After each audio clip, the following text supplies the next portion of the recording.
In this video, we look at an incredibly important topic you may never have heard discussed until now: sequence of returns. Many people plan for the day when they'll quit their full-time job and either work part-time or not work at all. If that's you, you may also have, lurking in the back of your mind, a concern about the possibility of outliving your savings. That can keep you awake at night, because if you live longer than you expect to live, there's a good chance you'll either die in poverty or you'll become a burden to your relatives.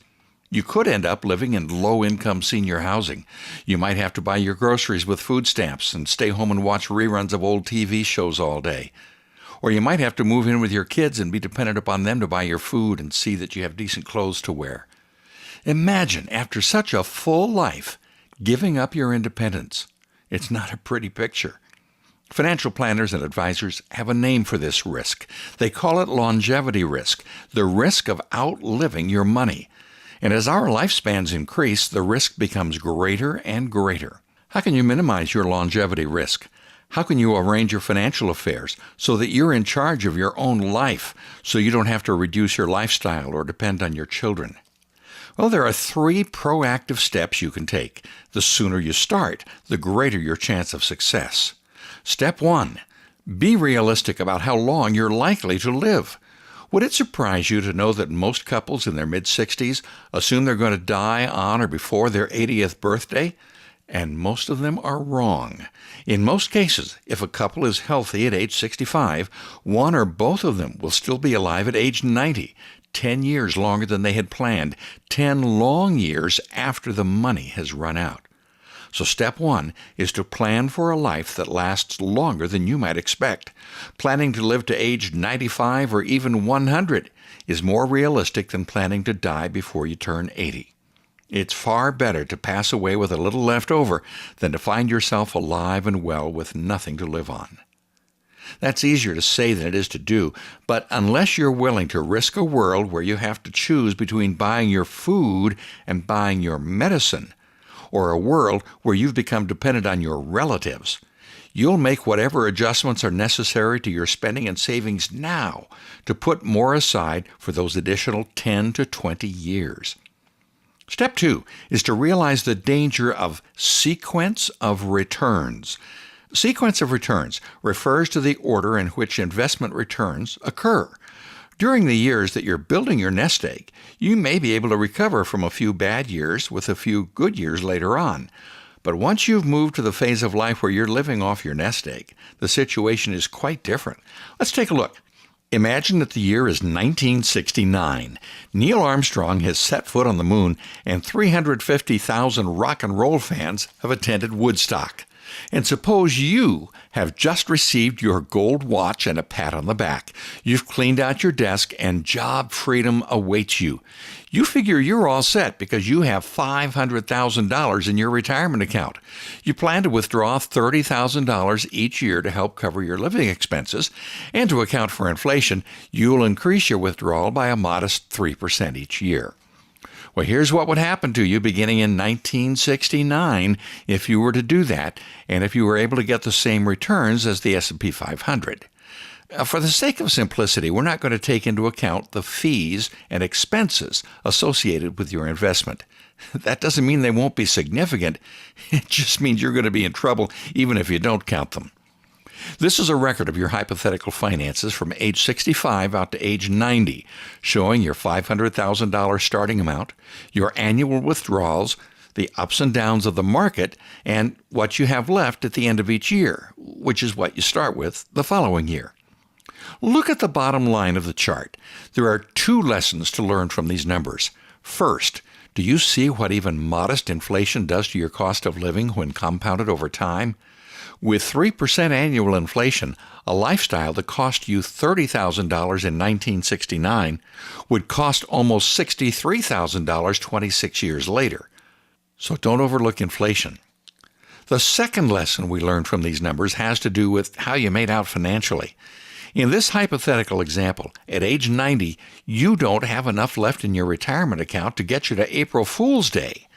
$19,000 is all you've got. But you're going to need almost $63,000 to get you through the year. You will literally be dead broke. Ouch. Now, why did we pick 1969 as our starting year? For the simple reason that starting in 1969, as measured by the S&P 500, the stock market had 4 down years within the first 10.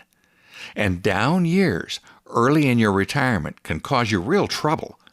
That's what we mean by an unfortunate sequence of returns. In hindsight, we now know that 1969 was a terrible time to retire. But will the date you plan to retire be any better? How can you possibly know? Now, to show you how important the sequence of returns is, suppose we could magically reverse the order of returns you received in your hypothetical investment account between 1969 and 1994. Instead of losing 8.42% in the first year, let's say that you lose 8.42% in the last year. Instead of gaining 3.98% in the second year, you gain 3.98% in the second to last year, and so forth. In other words, we would keep the exact same gains and losses, but we would experience them in reverse order. So how would things work out for you if you retired with that scenario? Wow! Withdrawing the exact same amount every year, instead of reaching age 90 with $19,000, in this strictly hypothetical scenario, you would have more than $2.5 million in your account.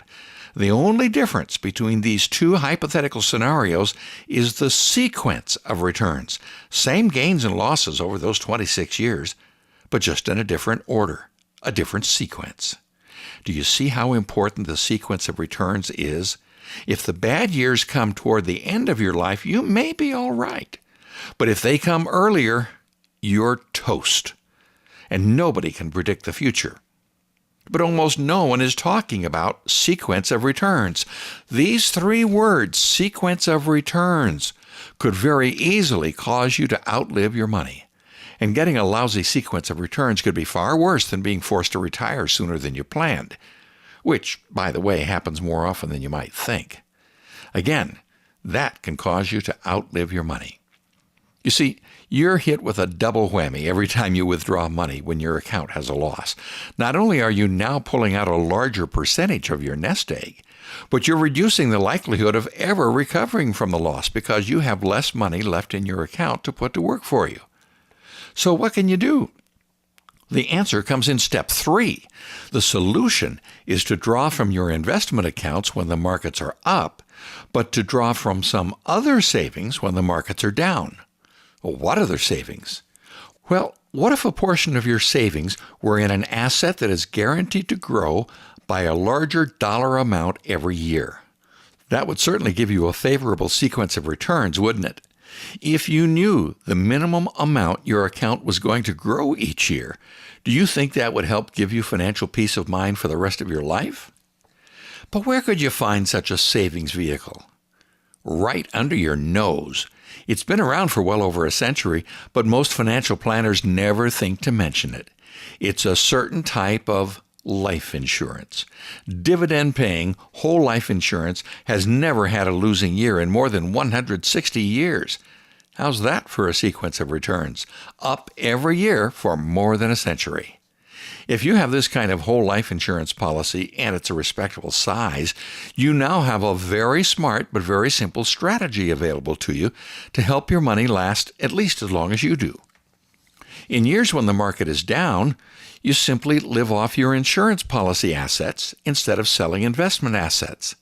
In down years, leave your regular retirement funds untouched so you can wait for the market to go back up. Let's go back to 1969 once again. It's just like the movie Groundhog Day. Same gold watch, same pat on the back. You have the same $500,000 in your retirement account. And just like before, you plan to withdraw $30,000 each year and increase that by 3% each year. And you have the same lousy sequence of returns that actually occurred starting in 1969.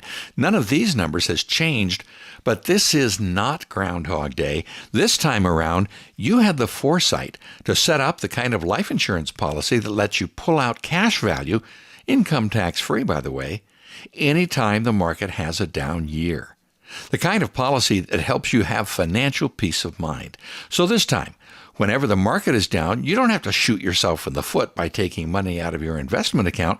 You've got a dividend-paying whole life insurance policy you can draw on. So the very first year when your investment account drops 8.42%, you don't touch it. You draw from your life insurance policy instead and leave the money in your investment account to help you recover. The next 3 years, when the market goes up 4%, 14%, 19%, you draw from your investment account, and so on. Look where your investment account would be at age 90 in this hypothetical situation. Instead of running out of money by April Fool's Day, you would have more than $2 million in your retirement account, 4 times as much money as when you started in 1969. And that doesn't even include the cash value remaining in your life insurance policy. You wouldn't be reduced to living in low-cost housing, watching television all day, living on cat food. And you wouldn't have to surrender your independence. Instead, you could remain independent, and you could enjoy a comfortable lifestyle. You could leave a generous legacy. Your family and your favorite charities would be forever grateful to you. You could even leave $100,000 for the care and feeding of that darn cat. The only difference between that awful scenario and the wonderful scenario are you plan for a longer life, you recognize the danger of an unfavorable sequence of returns, and you did something about it before you retired. You purchased a dividend-paying whole life insurance policy to carry you through the tough times and to help you leave your legacy for the world. As you plan for your retirement, be sure you don't underestimate the risk of sequence of returns. It's a factor that can mean the difference between poverty and happiness in your senior years.